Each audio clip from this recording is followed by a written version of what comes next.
Welcome to Magic Arcanum. I'm Ryan Gomez. Behind the scenes is Nicole Burdick, and we're so glad you're here because it's story time. Last week, the channel hit 75,000 subscribers, which was a terrific milestone because immediately after that, Nicole and I went to Philadelphia for Magic Con, where we spent a very full 3 days getting to indulge in everything we love about magic. Now that I've had some time to decompress and organize my thoughts and get some of my voice back, I wanted to share what happens at a Magic Con, because this was my very first one, and I learned some things I wish I had known before going. So maybe some of this will help you out in the future. Before I say anything else, I want to commend the staff for this event. The judges, the tournament organizers, the people at the coat check,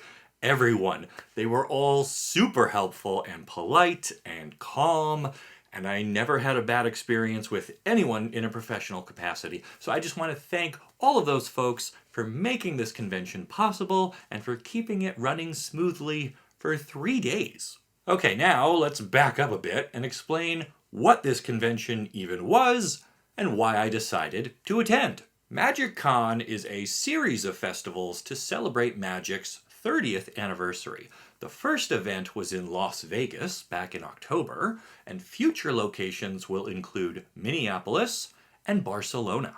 This one was in Philadelphia, Pennsylvania, which was a convenient 5-hour drive for me coming from Rochester, New York. These festivals run for multiple days and include magic tournaments, vendor booths, artists, cosplayers, panel discussions, and in the case of Philly, the Pro Tour. You can buy single-day access badges or a full 3-day weekend pass and a ton of other add-ons, which I will get to in a moment.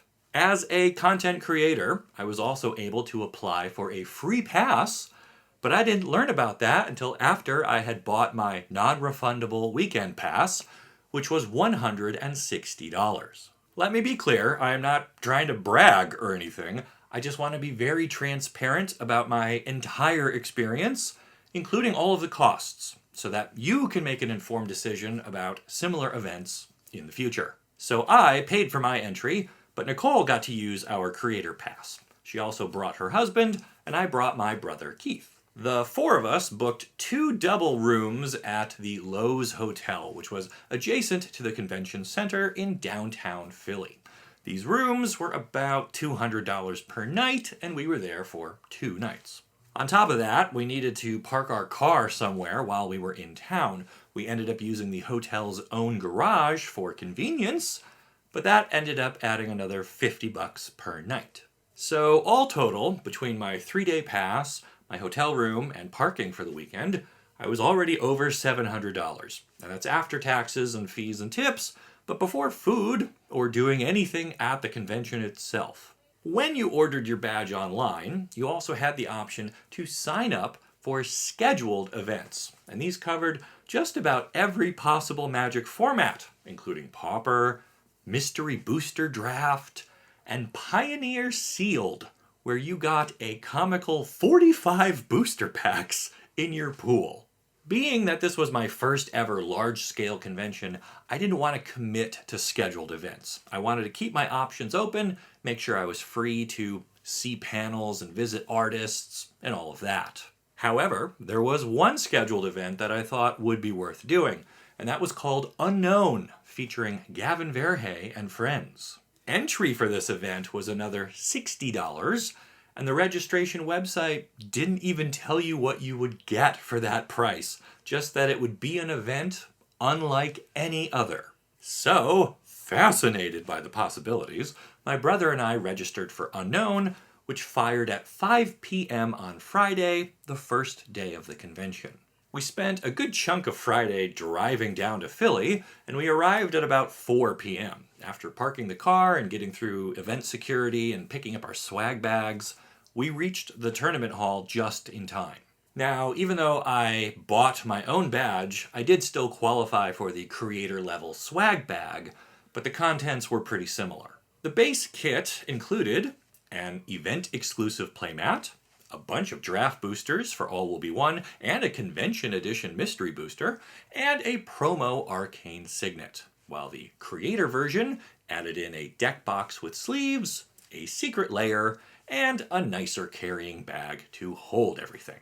I was most interested in the playmat because I had wanted Gavin to sign it at the event he was hosting, and I'm happy to say I was able to pull that off. The event itself was pretty cool. Players were evenly split into two teams, the Mirrans and the Phyrexians. We were then given a sealed pool, which included mostly draft boosters from Phyrexia All Will Be One, and also a set booster, which kind of mixed it up. But the real twist was the playtest cards. Yeah, Gavin and his team had created just over 60 unique playtest style cards, and each player got a sort of mini booster with 10 of them in it. They ranged from goofy to insanely powerful, and you could put them into your sealed deck and then battle a player from the opposing team. A massive scoreboard tracked who was earning more points, and at the end, everyone got a unique promo that had different text depending on which team won the whole event. It was definitely an incredible experience, and the playtest cards will be a gem in my collection for years to come. They are such a unique keepsake from my first day at this convention.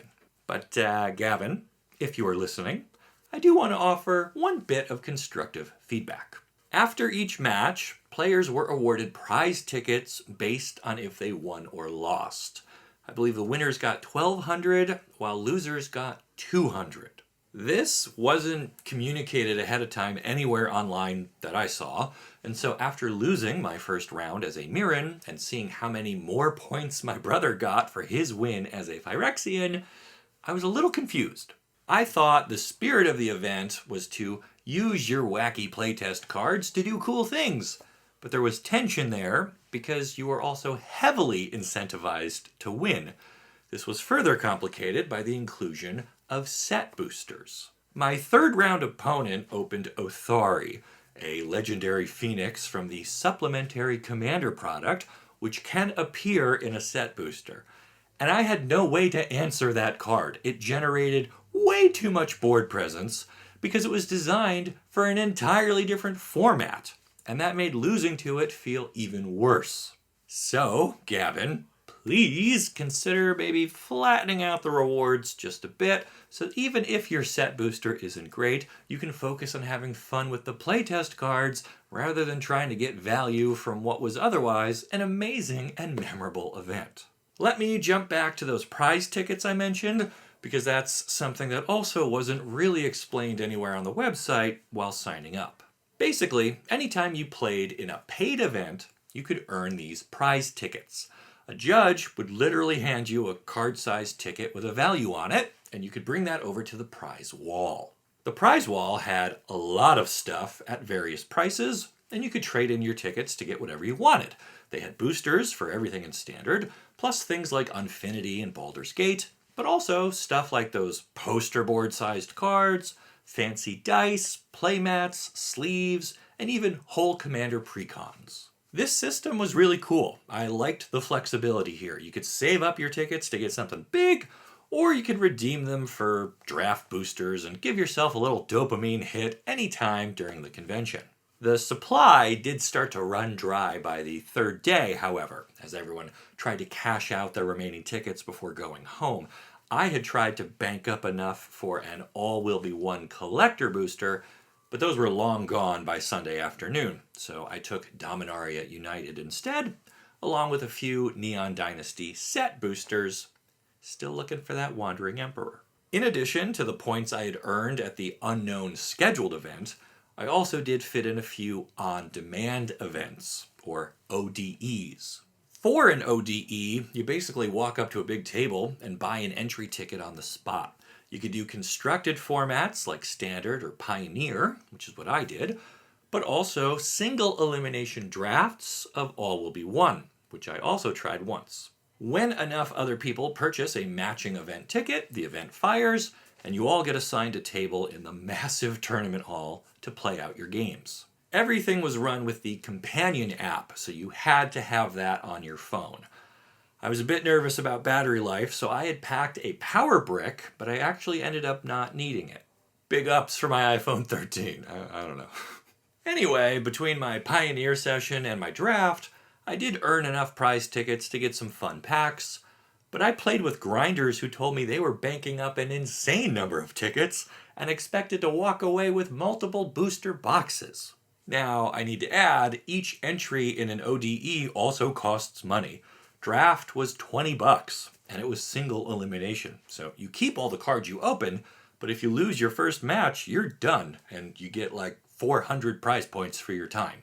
Pioneer was a bit better. That was $10, and it's round robin with a pot of 4. You played all 3 games regardless, so the floor was a little bit higher, but you did need to come with your own deck for that. And again, being my first time here, I knew I wanted to play Magic. I tried to strike the balance between scheduled events and on-demands, which worked out pretty great, but I hadn't really calculated how quickly the price adds up. Remember, I'd already paid $160 for my ticket to get into the convention, and it included no events. I ended up spending another $90, and my prizes amounted to a collector booster and 2 set boosters, plus everything I drafted, and my sealed pool from Gavin's Unknown event, which did also have a unique prize card of its own, to be fair. What I did not get is the Command Zone. This was another add-on you could buy along with your badge for the convention, and it let you play Commander in a special area where I guess you also still had to use ODE tickets to play in structured pods?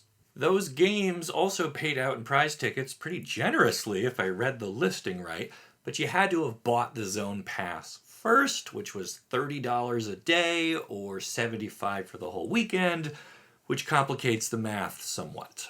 I love Commander. I did a video recently talking about my 3 favorite decks, and I packed them for this trip, but I could not justify buying another add-on just to pay another $10 per game in this format. I also thought it would be a big time suck.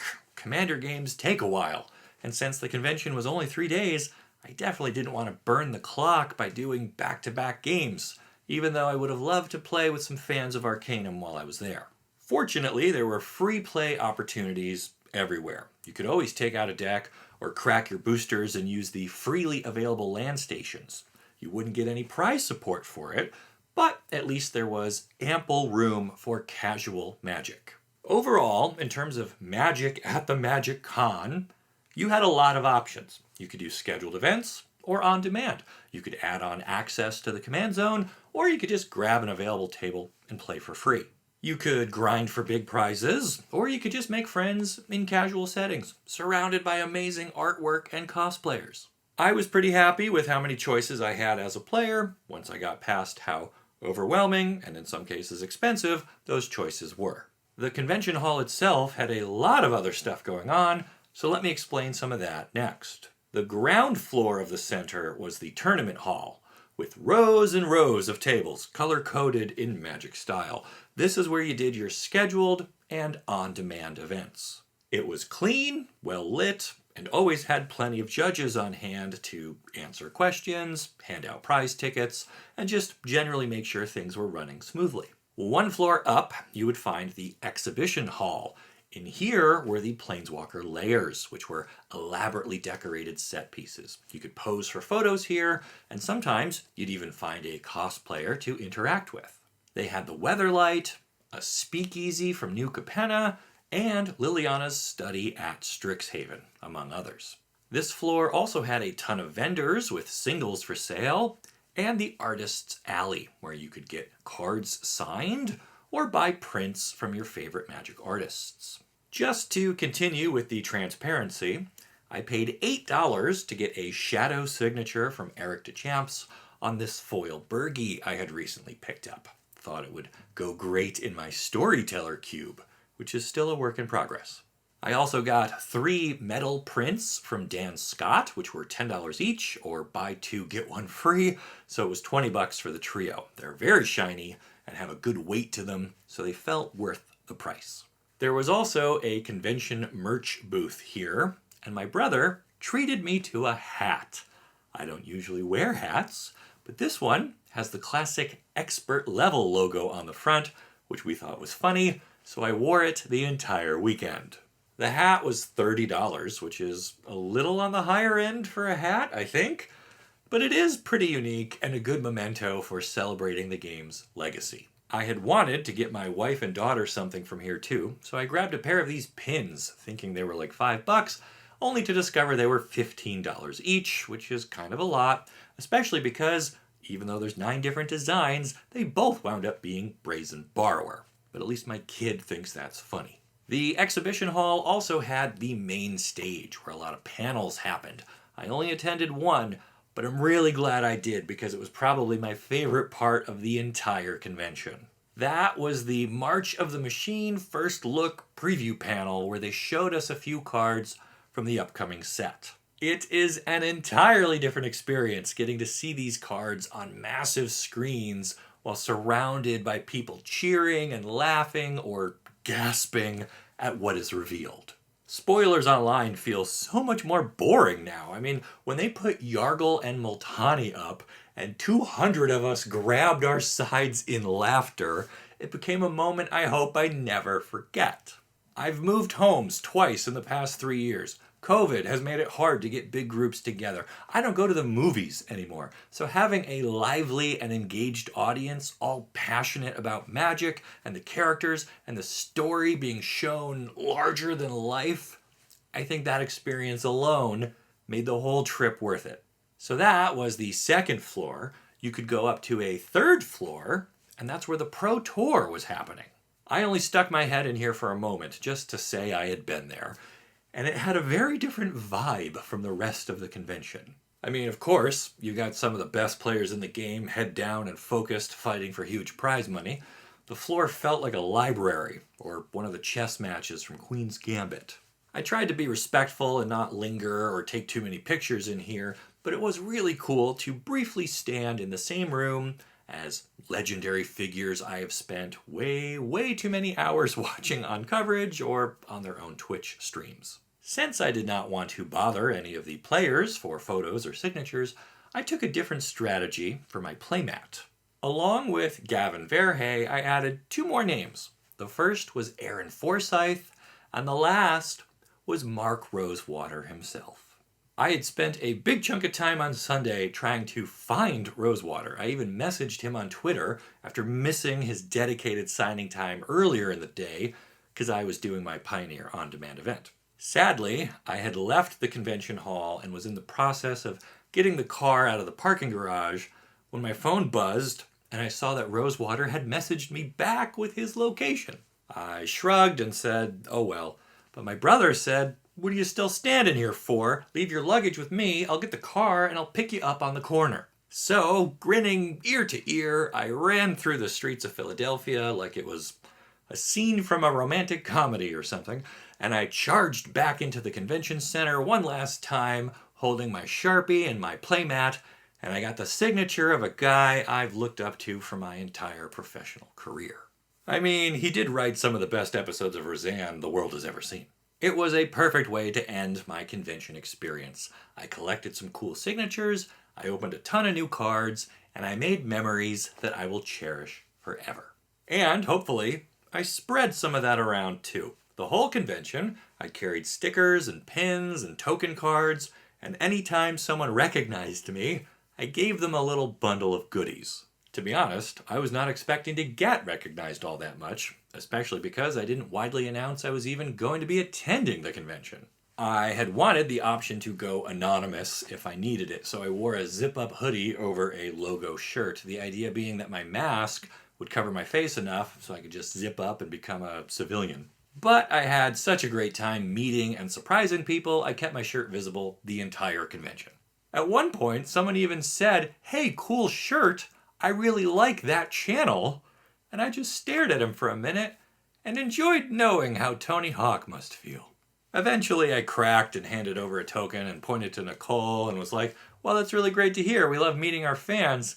And this dude's face just lit up like a Christmas tree as he realized who we were. On the drive back home, My brother and I joked that we had approached this convention with a mid-range strategy. We had tried to stay agile enough to jump on interesting things as they came up, but also tried to pack enough decks and supplies to let us play all of our favorite types of Magic. I brought 3 commander decks, but left 2 in the hotel and only carried 1 with me each day.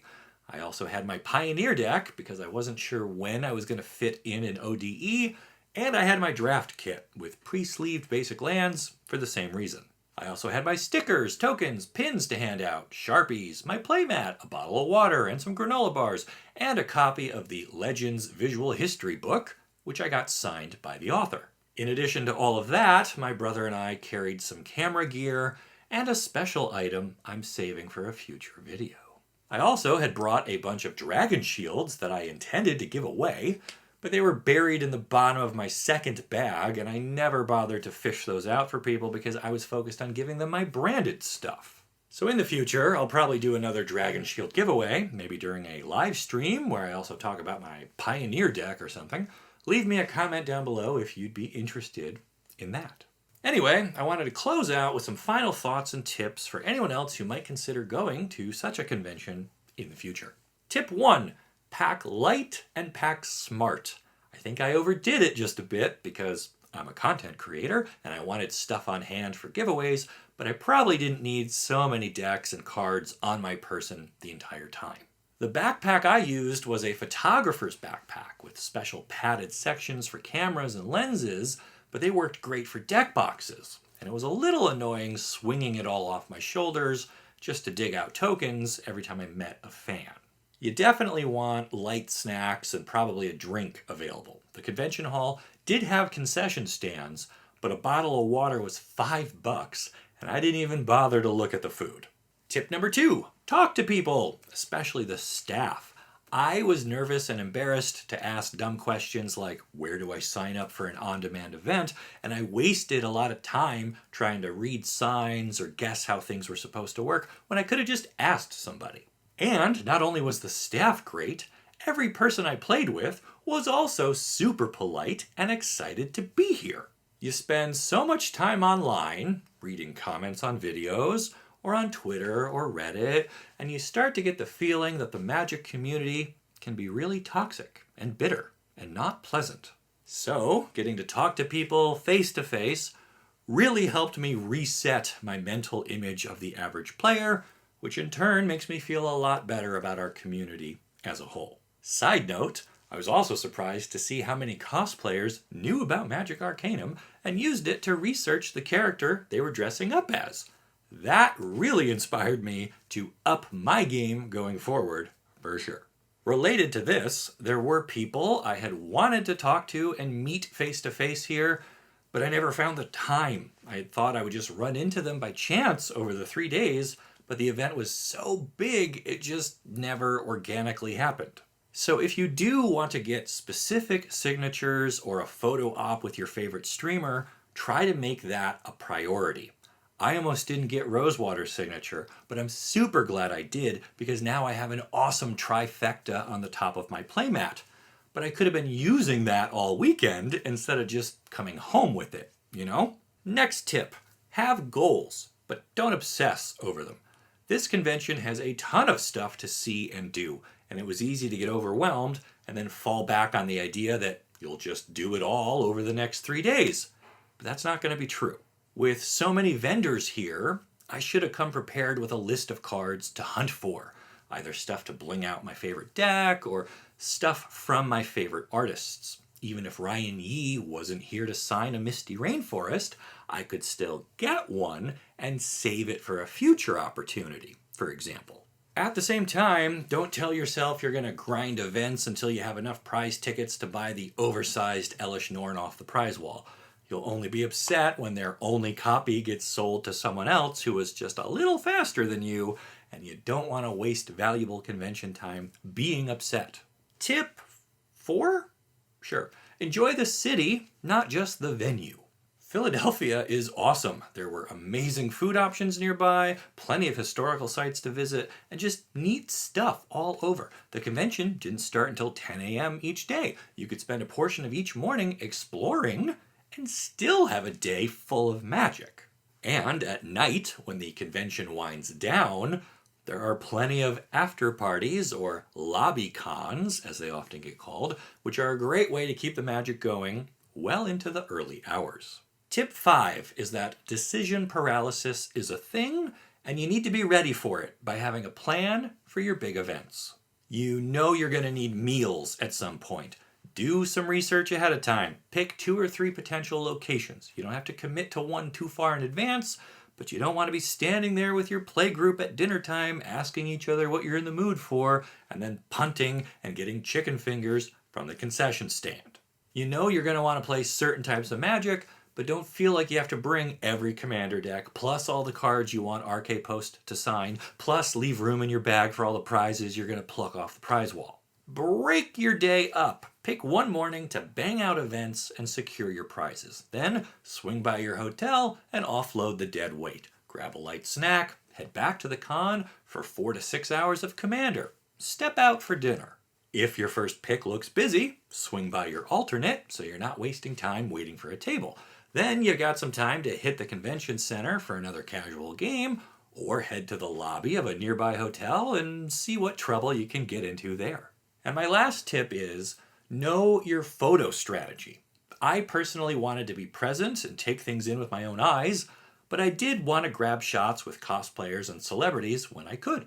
I also knew I would be using my phone for the companion app, and I didn't want to drain the battery too much. Try to decide in advance what you want pictures of, and then allow yourself to just enjoy the event. You don't have to document everything, but it is nice to be able to look back later and see yourself with Vraska, or Elspeth, or Mark Rosewater. And I think that's it. Overall, I had a really great time at the convention. It was expensive, I won't shy away from that, but it was an investment in growing my own brand, which helps justify it a bit. But more importantly, it was a chance to celebrate a game that has been a part of my life since 1997. There is no wrong way to love magic, to embrace it, to make it your own. Attending a massive convention with other fans just introduces you to more opportunities to learn about the game, share your favorite parts, and soak in theirs. I know I am privileged to be able to afford it, and not everyone can go, but if you have the chance, I say take it. I think you'll be very glad you did.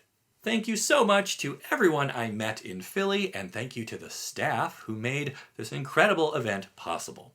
I hope everyone watching is able to attend someday and share with me their own version of what happens at a Magic Con. Until then, make sure you like this video and subscribe to the channel so you don't miss the great stories you'll only find here on Magic Arcanum. We'll see ya.